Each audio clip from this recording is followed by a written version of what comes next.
Para todos, muito boa noite, bem-vindos aos Olhos nos Olhos, como sempre com Henrique Medina Carreira, e hoje temos como convidado especial o economista e antigo Ministro das Finanças, Dr. Silva Lopes. Doutor, boa noite, bem-vindo mais uma vez. Obrigado. Como é que o senhor está a ver o atual momento em Portugal? Hoje tivemos a notícia de que a Organização Internacional do Trabalho defende o aumento do salário mínimo nacional. Estamos na iminência de termos um programa cautelar ou um segundo resgate, segundo os mais pessimistas. O que é que o senhor acha que vai acontecer e que está a acontecer ao país? Bem, a situação continua bastante complicada. Fala-se em sinais de recuperação económica e algo, enfim, nos primeiros trimestres deste ano, no segundo e terceiro trimestre deste ano parece que houve crescimento positivo, mas eu tenho alguma incerteza sobre o que é que virá nos próximos meses. É verdade que a recuperação da Europa nos pode ajudar um bocado, mas por outro lado este déficit orçamental que nos foi imposto para a Troika de 4% tem efeitos recessivos sobre a economia que nos podem fazer entrar em crescimento negativo no ano que vem, outra vez. Não será provavelmente muito negativo, não tão negativo como foi, por exemplo, em 2012 ou até mesmo em 2013, mas há o risco disso acontecer. O senhor inclina-se para um programa cautelar ou para um segundo resgate? Isso agora, só quando a gente começar com negociações é que pode saber. Porque a gente não sabe bem o que é o programa cautelar. O que é que acha que é? O programa cautelar, mas não faço ideia. Porque é um resgate disfarçado. Exatamente, parece um resgate disfarçado, mas dá a ideia que é o dinheiro que passa a vir do Banco Central Europeu, em vez de vir daqueles fundos de estabilização que a União Europeia criou. Há uma coisa que nós sabemos, um programa cautelar exclui o Fundo Monetário Internacional. Ou seja, ficamos apenas com o Banco Central Europeu e com a União Europeia. Bem, que o Fundo Monetário Internacional saia disto, eu considero que é muito provável. Não só porque Portugal já absorve uma parte importante dos recursos do fundo e o fundo tem limitações nesse aspecto, mas também porque parece-me que há algumas diferenças ideológicas entre o fundo e a Comissão Europeia. O fundo é mais progressista, ao contrário do que as pessoas pensam. É mais progressista, menos restritivo, menos a favor da austeridade do que a União Europeia. É a ideia que eu tenho. Os trabalhos, é claro que eles não declaram isso em público, mas para aquilo que a gente vê nos papéis, eu tenho a ideia que isso. E, portanto, o fundo realmente vai desaparecer deste cenário. O para nós não é bom, porque ficamos só nas mãos da União Europeia, e se a União Europeia continuar com as políticas que tem, que são ditadas para a Alemanha, como a gente sabe, e que são políticas desastrosas. As políticas da Alemanha dão cabo não só de Portugal e da Grécia e talvez até da Espanha e da Itália, mas inclusivamente já estão a causar problemas à própria Alemanha, porque a Alemanha está a exportar muito menos para estes países do que exportaria de outra forma e não quer estimular muito a sua procura interna, porque tem lá aquelas manias deles da austeridade excessiva. Eu considero que a Alemanha é um perigo para a Europa. Dr. Medina Carreira, porquê é que diz que o programa cautelar é um resgate disfarçado? Bom, Judite, porque as coisas têm uma razão de ser. Ninguém manda para aqui dinheiro para a gente fazer o que quer. Ninguém, venha do BCE ou venha do FMI e da Comissão Europeia, não se põe cá dinheiro. Sem condições. Se formos para a Federação, eles tomam conta disto. Se formos para o programa cautelar, têm que olhar para o dinheiro. Ninguém põe aqui dinheiro porque ninguém confia na nossa gestão e com boas razões. Portanto, não vale, eu não perco muito tempo com Além disso, há uma coisa, nós não podemos esquecer do chamado Tratado Orçamental. Não, também isso vem por aí. O Tratado Orçamental que impõe um colete de força extraordinário às nossas finanças públicas durante não sei quantos anos, mais uma vez os alemães vieram com essa ideia. Mas ninguém cumpre o Tratado Orçamental, a verdade é essa, não é? Ainda não começou a entrar em vigor. Sim, está bem, mas a avaliar o estado das economias europeias, quem é que vai poder fazer? Vamos lá ver. Mais do que o Tratado Orçamental, as pessoas não põem dinheiro aqui. Agora eu devo dizer uma coisa, se a Alemanha não mudar de ideias, pode ser que agora com o novo governo mude um bocadinho, não se sabe, mas é pouco provável, porque o eleitorado alemão não quer dar mais dinheiro para estes gastadores do Sul. Portanto, se a Alemanha não mudar de ideias, então como é que acha que nós ficamos? Nós ficamos mal. O que é isso, nós ficar ficamos mal? Muito mal? Quer dizer, não teremos o dinheiro suficiente para evitar que a austeridade continue demasiado apertada e a ter um efeito negativo sobre o crescimento económico. Acha que pode haver mais medidas de austeridade se as coisas correrem mal? De que tipo? É que não estamos a ver como é que se pode estrangular mais a economia. A gente quer estudar o que é que nos espera, olhe para a Grécia. Basta olhar para a Grécia. Nós estamos a percorrer o caminho da Grécia. Felizmente temos melhores condições que os gregos. Até agora. Temos uma economia um bocadinho melhor que a deles. Por exemplo, temos mais capacidade exportadora, temos uma máquina fiscal melhor que a deles, etc. Há umas coisas que temos vantagens sobre a Grécia. Mas a austeridade a que os gregos têm sido sujeitos é uma coisa ameaçadora. Sim, mas têm levado muito dinheiro.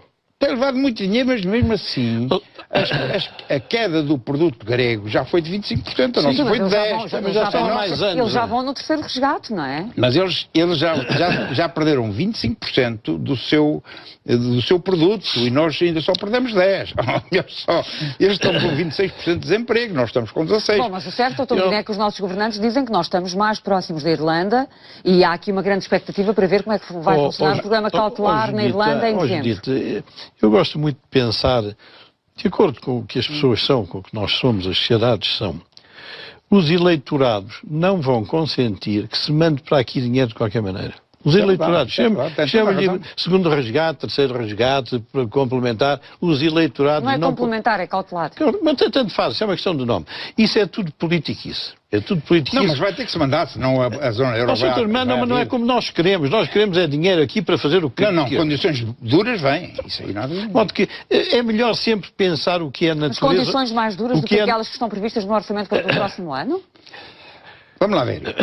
Essa negociação do programa cautelar só ocorrerá no início do próximo ano. No início do próximo ano, só nessa altura é que se começa a haver alguma coisa. Eu não quero fazer previsões sobre o que é que vai ser o programa cautelar. Agora, que o programa cautelar não nos livra de medidas duras, isso não há dúvida nenhuma. O Dr. Portas costuma dizer que nós vamos ganhar... Nós vamos ter a recessão daqui por 2 semanas. Não, e que vamos ganhar a independência, ou que temos de ser o protetorado, e portanto o protetorado está muito enganado. Que aquilo vai ser o nosso 1º de dezembro novo e tal, quando acabar o programa da Troika. Está muito enganado. Não vai acontecer nada disso. Ou está enganado, ou quer enganar a gente, ou não percebe o que é a natureza humana. Bem, tá bem. Nós não gostamos de mandar para a Madeira, lá por causa dos déficits que eles tiveram, dinheiro. E são portugueses, madeirenses, aqui a 1h30 de avião. Como é que pensa que um alemão, ou um finlandês, ou um austríaco olha para isto? Doutor Medina, mas a verdade é que Portugal tem sido apontado como um exemplo do bom aluno, porque todas as avaliações foram consideradas positivas, isso prova não existir. Até agora não cumprimos. Não cumprimos, olha. Um único objetivo. Até agora não cumprimos. Sim, mas houve flexibilidade no sentido de dilatar os déficits orçamentais. Foram fechando os olhos. Foram fechando os olhos. Não nos iludamos sobre isso. Porque a Troika percebe que nós temos o Tribunal Constitucional, que não deixa passar muita coisa, não é? Não há a senhora Merkel, não há outro senhor do SPD. Não, e nós, apesar de tudo, vamos cá ver, apesar de tudo, nós baixamos, já baixámos um bocado o déficit público. O déficit público já baixou de... o déficit público... Partimos de 10, vamos a 6. Não entrando com medidas extraordinárias, passou de 9,1% em 2010 para 5,8% este ano. É verdade que este ano, em 2013, será mais ou menos igual ao do ano passado. Não houve progresso nenhum do ano passado para agora, apesar do aumento brutal da carga fiscal. A gente está aqui a descontar as medidas extraordinárias. E para o ano, se a gente o cumprisse, seria 4%, mas a gente sabe lá se cumprir. Será muito difícil chegar aos 4% no próximo ano. Sim, sim. Mas fizemos algum progresso, apesar de tudo passámos isto para menos de metade. Mas, para ser metade. Não chegámos ainda à metade. Deixe-me lembrar. Não chegámos ainda à metade. Deixe-me lembrar-lhe uma coisa. Mas agora, também com custo. O PIB baixou 10%. Sim, mas deixe-me lembrar-lhe uma coisa. Nós partimos de uma despesa de capital de 9 mil milhões. E abatemos 6 mil milhões. Se não tivesse abatido 6 mil milhões de capital, fechar autoestradas, acabar com as obras, como é que isto estaria? Tem toda a razão. A mesma? Tem toda a razão. É por isso que eu digo, infelizmente, a gente se pensa que a austeridade vai acabar. Estamos muito enganados. Nós temos de nos deixar de andar a colaborar no engano da sociedade. Nós, em grande parte do que fizemos, e já foi muito custoso, este ano é que vai ser mais custoso, foi por causa das despesas de capital. Não enganemos ninguém. As despesas de investimento, quer o senhor dizer? Não, chamam-se de capital. Eu sei, mas está bem, mas se você disser de investimento, a malta não sabe. Bem, também, vamos lá ver, também baixámos um bocado as despesas de pessoal. Sim. As despesas de pessoal também. Nós baixámos 3,tal mil milhões. As despesas de pessoal eram 12,2% do PIB em 2010 E em 2014 está previsto, se as regras do orçamento andarem para a frente, está previsto que seja 9,4. 12,2 era claramente superior à média europeia, 9,4 já será um bocadinho inferior à média europeia. Se os 9,4 forem cumpridos, eu considero que nas despesas pessoal há que ter cuidado e não continuar a cortar.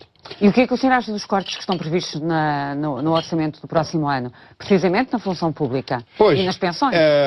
O problema é que a gente, infelizmente, os salários da função pública e as pensões pesam de tal maneira no orçamento, são as rubricas mais importantes do orçamento, que a gente não pode baixar o déficit sem tocar nestas duas rubricas.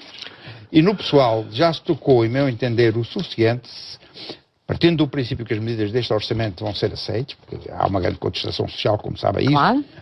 E portanto a gente ainda não sabe, mas se forem aceitos, a gente, nas despesas pessoal, atingiu o limite. Eu até aqui tenho sido sempre pouco simpaticamente para a população, tenho sido a favor de se ir cortando, mas nesta altura já não proponho isso. Eu acho que nesta altura há que parar.